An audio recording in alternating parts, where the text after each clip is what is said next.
കഴിഞ്ഞ ദിവസമാണ് social media influencer Abdul ഹക്കീമിനെതിരെ വ്യവസായി സിനിൽ ഓജി നിയമ നടപടി സ്വീകരിച്ചതും വാർത്താസമ്മേളനം വിളിച്ചു കൂട്ടി സംസാരിച്ചതും. തനിക്ക് തന്റെ സ്ഥാപനത്തിലെ തൊഴിലാളിക്കുമെതിരെ ഹക്കീം വ്യത്യസ്തത നടത്തിയത് എന്നാണ് സുനിലിന്റെ ആരോപണം. മുൻ മിസ് കേരള അൻസി കബീറിന്റെ സുഹൃത്തുക്കളുടെയും അപകടമരണവുമായി സുനിൽ ഓജിക്ക് ബന്ധമുണ്ടെന്നുള്ള വീഡിയോയാണ് അബ്ദുൾ ഹക്കീം പങ്കുവച്ചത്. ബിസിനസ് മീറ്റിംഗ് എന്ന പേരിൽ പെൺകുട്ടികളെ ആവശ്യക്കാർക്ക് എത്തിച്ചു കൊടുക്കുന്നവരെ വളർത്തിയത് സുനിൽ ഓജിയെ പോലുള്ളവരാണ് വൈറൽ വീഡിയോയിൽ അബ്ദുൾ ഹക്കീം പറഞ്ഞത്. ബംബിൾ എന്ന ഡേറ്റിംഗ് ആപ്പ് വഴി പെൺകുട്ടികളെ പരിചയപ്പെട്ട് സ്വന്തം ഹോട്ടലിലേക്ക് വിളിച്ചു വരുത്തി തന്റെ ലൈംഗിക ആവശ്യങ്ങൾ നടത്തിയെടുക്കും. മാനിപ്പുലേഷനാണ് സുനിൽ ഓജി പെൺകുട്ടികളെ ഉപയോഗിക്കുന്നത്. വർഷങ്ങളായി സുനിലിന്റെ പേഴ്സണൽ സെക്രട്ടറിയായ കരോളിന്റെ ഇൻവോൾവ്മെന്റ് സുനിലിന്റെ പല പ്രവർത്തികളുമുണ്ട്.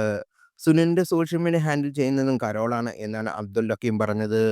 കേരളത്തിലേക്ക് ലഹരി മരുന്നുകൾ എത്തിക്കുന്നതിൽ സുനിലിനുള്ള പങ്കിനെക്കുറിച്ച് മുമ്പ് ഗുണ്ടാ തലവനായ മരട് അനീഷൻ തുറന്നു പറഞ്ഞു. അത് അബ്ദുൾ ഹക്കീം വീഡിയോയിൽ ഉൾപ്പെടുത്തിയിട്ടുമുണ്ട്. സുനിൽ അബ്ദുള്ളയ്ക്ക് ഹക്കീമിനെതിരെ വാർത്താ സമ്മേളനം വിളിച്ചതുമായി ബന്ധപ്പെട്ട് തനിക്കറിയാവുന്ന കാര്യങ്ങൾ പങ്കുവെക്കുകയാണ് ഞാനിപ്പോൾ. കേരളത്തിൽ മുമ്പ് മരട് അനീഷ് അടക്കമുള്ള സുനിലിനെതിരെ രംഗത്തെത്തിയപ്പോഴും പക്ഷേ അവർക്കൊന്നും എതിരെ സുനിൽ നിയമപരമായി മുന്നോട്ട് നീങ്ങാൻ ശ്രമിച്ചിട്ടില്ല.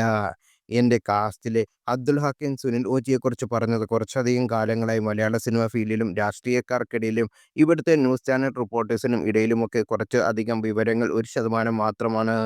മഞ്ഞുമലയുടെ ഒരറ്റം മാത്രമെന്ന് വിശ്വസിപ്പിക്കും എന്നാണ് പറയുന്നത്. സുനിലുമായി സൗഹൃദം ആരംഭിച്ച ശേഷം നടൻ ഷൈൻ ടോം ചാക്കോയുടെ വന്ന മാറ്റങ്ങളെക്കുറിച്ചും പറയാം. പഴയതിനേക്കാൾ മോശമായ രീതിയിലാണ് ഷൈനിന്റെ പോക്ക്. അച്ഛൻ മരിച്ചതിന് ശേഷം കൊള്ളാവുന്ന രീതിയിൽ ട്രീറ്റ്മെൻ്റൊക്കെ എടുത്ത് അത്യാവശ്യം കുറച്ച് സമയത്ത് എല്ലാവരും മുന്നിലും ഓക്കെയായി പോയിരുന്ന ഒരു മനുഷ്യനായിരുന്നു ഷൈൻ ടോം ചാക്കോ. എന്നാൽ സുനിൽ ഓജിയുടെ ഒരു റീൽ കണ്ടു തുടങ്ങിക്കോ, അതിനുശേഷം അയാൾ കാണിച്ചു കൂട്ടുന്നതൊക്കെ വേറെ പരിപാടികളാണ്.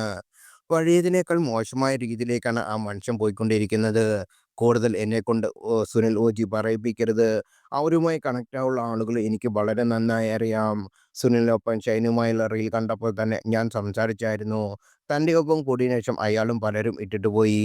പഴയതിനേക്കാൾ മോശമായ രീതിയിലേക്ക് പോകുമെന്ന് മനസ്സിലായപ്പോൾ എല്ലാവരും ഇട്ടിട്ട് പോയി.